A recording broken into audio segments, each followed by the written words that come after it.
Imagina que llevas meses buscando trabajo.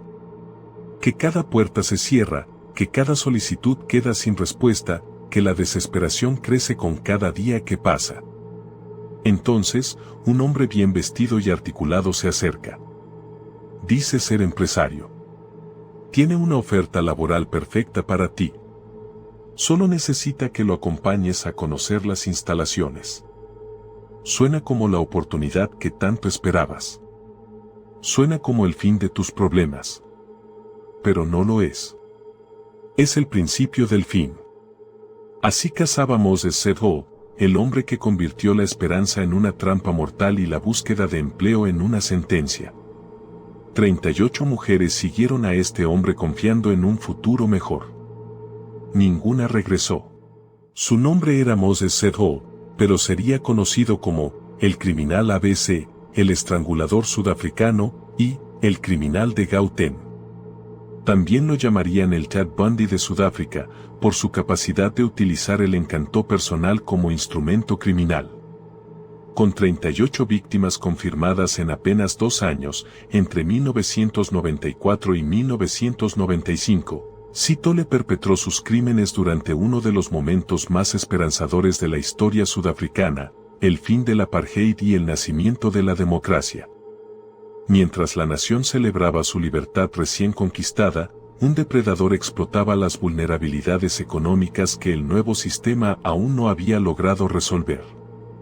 Fue sentenciado a 2.410 años de prisión, con un periodo mínimo sin libertad condicional de 930 años. El 17 de noviembre de 1964, en Vosloorus, un township al sureste de Johannesburgo, Sudáfrica, nació Moses Sedho. Su llegada al mundo ocurrió en pleno apogeo del apartheid, un sistema que segregaba a la población por raza y condenaba a millones de sudafricanos negros a una vida de pobreza institucionalizada. Sithole creció con múltiples hermanos en un hogar que pronto se desmoronaría por completo. Cuando tenía apenas 5 años, su padre falleció y su madre abandonó a la familia, dejando a los niños en una situación de desamparo total. A los 5 años, Moses ya había perdido a ambos padres.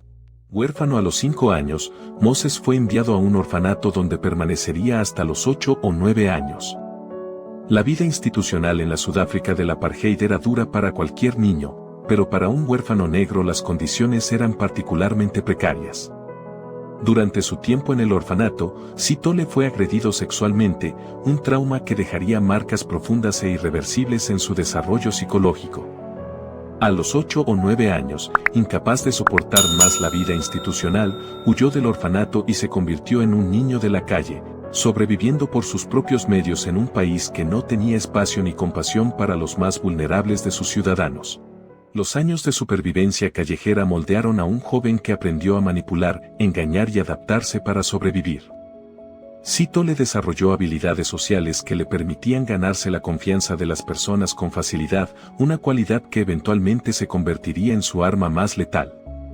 Como adulto, contrajo matrimonio con Martha Ndlodo, con quien tuvo al menos un hijo. Mantenía antecedentes criminales previos que incluían estancias en cárceles y prisiones, pero nada en su historial sugería la escalada de violencia que estaba por venir. La transición de Sudáfrica hacia la democracia en 1994 coincidiría fatalmente con el inicio de su campaña criminal. En 1994, cuando Sudáfrica celebraba sus primeras elecciones democráticas y Nelson Mandela asumía la presidencia, Moses Sedho comenzó a cazar.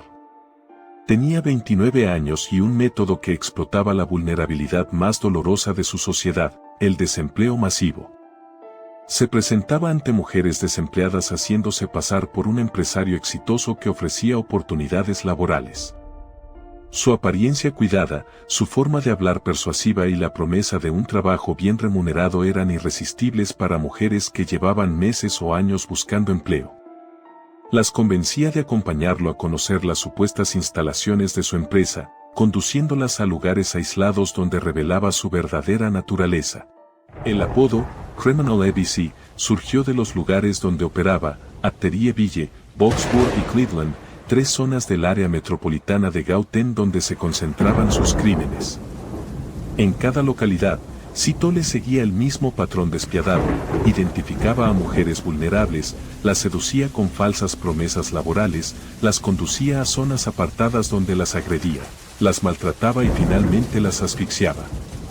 La dispersión geográfica de sus crímenes dificultaba que las autoridades conectaran los casos, especialmente en un momento donde la policía sudafricana estaba siendo completamente reestructurada tras el fin del apartheid. La velocidad con la que Sithole acumulaba víctimas era alarmante. En apenas 2 años, 38 mujeres perdieron la vida a manos de un hombre que la sociedad veía como un empresario respetable. Cada víctima había confiado en él porque representaba exactamente lo que más necesitaban, una oportunidad. Sithole no cazaba con armas ni emboscadas, cazaba con esperanza, transformando el deseo legítimo de una vida mejor en el instrumento de destrucción más cruel imaginable. Las comunidades de Gauteng comenzaron a notar las desapariciones, pero en una era de transformación social masiva, las voces de alarma tardaron en ser escuchadas por las autoridades. La policía sudafricana, en plena transición post-apartheid, enfrentaba desafíos monumentales para investigar los crímenes.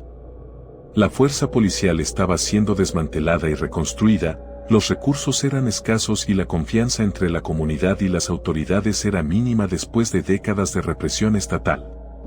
Sin embargo, cuando los cuerpos comenzaron a aparecer en diferentes puntos de Gauteng con marcas similares, los investigadores comprendieron que enfrentaban a un criminal en serie.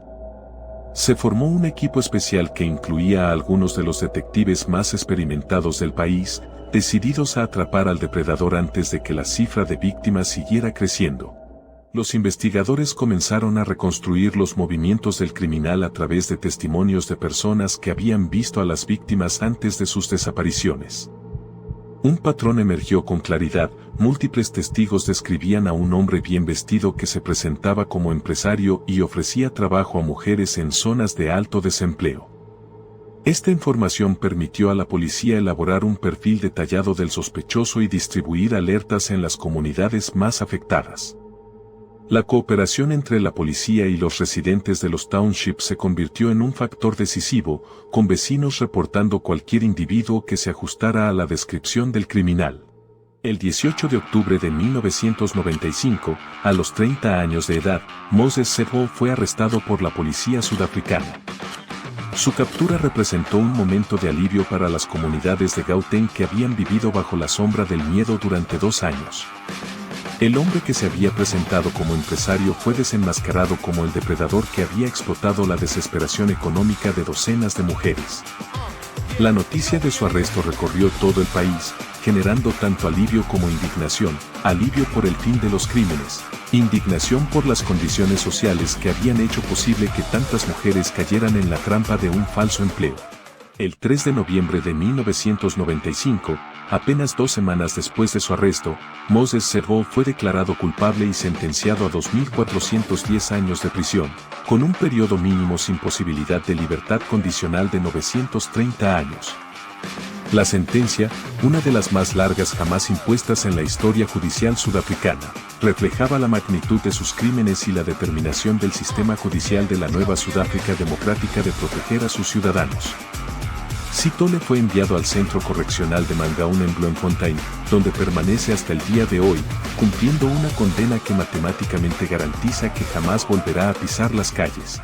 El caso de Moses Sethole expuso una verdad dolorosa sobre la nueva Sudáfrica: la democracia había llegado, pero la vulnerabilidad económica de millones de ciudadanos seguía siendo un problema devastador. Las 38 víctimas no cayeron en una trampa porque fueran ingenuas, sino porque la desesperación del desempleo las obligaba a aferrarse a cualquier oportunidad, por improbable que pareciera. El caso impulsó programas de concientización sobre seguridad laboral y la creación de mecanismos para verificar ofertas de empleo en comunidades vulnerables, reconociendo que la protección social es tan importante como la protección policial. 38 mujeres salieron de sus casas buscando un empleo y encontraron a un depredador. Eran madres, hijas, hermanas y amigas que cargaban sobre sus hombros la responsabilidad de alimentar a sus familias en un país que apenas comenzaba a ofrecerles igualdad de derechos. No fueron víctimas de su confianza, sino de un sistema que las dejó tan vulnerables que la promesa de un trabajo se convirtió en un riesgo mortal. La historia de Moses Serrón no es solo la historia de un criminal, es la historia de una sociedad que debe recordar que la verdadera libertad incluye la seguridad económica y que mientras exista desesperación, existirán quienes la exploten sin piedad.